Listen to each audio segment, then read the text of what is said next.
wanni tokko namni keenya beekuu qabu nulleen diinilleen faranjilleen dachillee samilleen beekuu qabdu amma booda Oromoon Oromiyaan Itoophiyaan tadur hin taatu. It has changed permanently and forever. Koko kan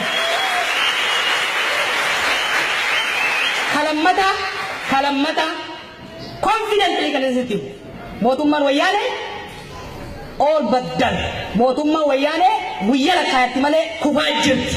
Wanni Oromoo namarra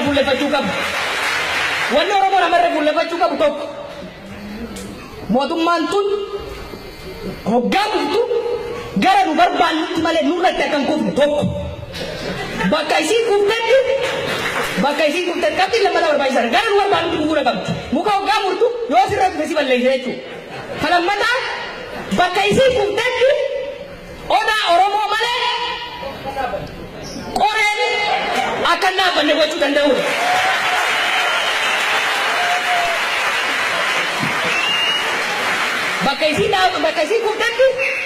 Bakka isii kuftetti odaa Oromoo malee haadaan diinaa Oromiyaa keessatti akka dhaabanne mirkaneessuu barbaachisa.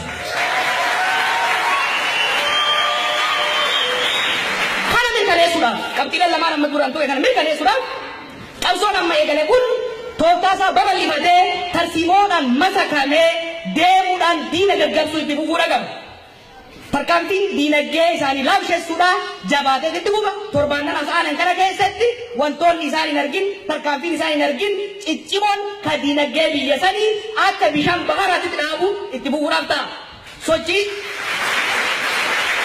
Tarkaanfiin sochii waraanaa uguruudha sanbira dabramee waraanni keenya qaqawwee qabatee isaan keessa jiru gara lammiidhaa akka aanu wajjin itti eegalame itti fufa.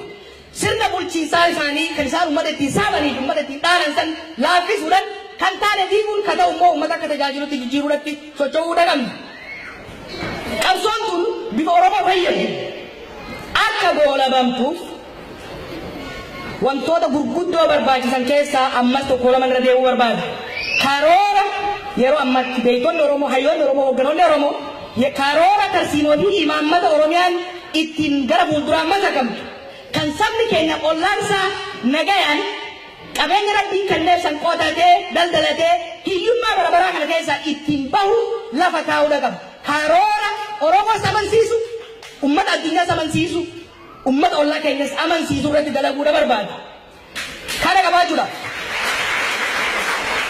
Kana qabaachuudhaaf bakka tanaan ga'uudhaaf this is the most important.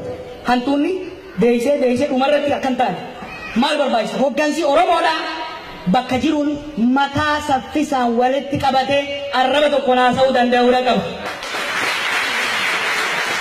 Jaarmaaleen siyaasaa Oromoodhaa garaagarummaa xixiqqoo uumanii fi uumamteef jalaa balleessuudhaan caayaa gaaddisa odaa Oromoo takka jalatti gad deebi'uun barbaachisaadha. Kana galmaan ga'uudhaaf hojii bifa adda addaatiin eegalame itti fufna. Hunda caalaa immoo isin uummanni keenya akka bakka adda addaa jirtan hogganni hayyoonni karoora amansiisaa tarsiimoo amansiisaa Oromiyaa boruu akka isinitti agarsiisan bakka hundaan dhiibbaarra godhuu qabdan caayaa takka jalatti deebi'anii arraba kudhanii miti arraba takkaan akka haasayan dhiibbaa irra godhuu qabdanii kana gochuudhaaf mallaqa keessanii arraba keessanii du'aayii teessanii itti jabaachuudha qabdan. Dhumarratti gama wayinnan hin oolti seene qilleensa Oromiyaa bilisoomsine jennee mallaqa keessanii fi gargaarsa rabbiitiin bakkaan geenyee jira. Qilleensa Oromiyaa yoo ka bilisoomsinu taate ummanni Oromoo biyya fi ni bilisoomsa jennee dhaadan waggaa kunan irraa jeetii yaadu ture ummanni keenya duraanuu kan mirkaanee jira waggoota lamaa gaditti biyya isaa bilisoomsaa jira. Gara fuulduraas qabsoo tana bifa Oromoof Oromiyaadhaaf taatuun akka goolabamtuuf OMN qabsaa'ota Oromoo Oromiyaa keessa jiranii fi biyyoota adda addaa keessa jiraniin tarsiimoodhaan walitti caaseeffatee qabsoo tanaaf gargaarsa barbaachisaa hunda sagalee ta'ee itti fufa.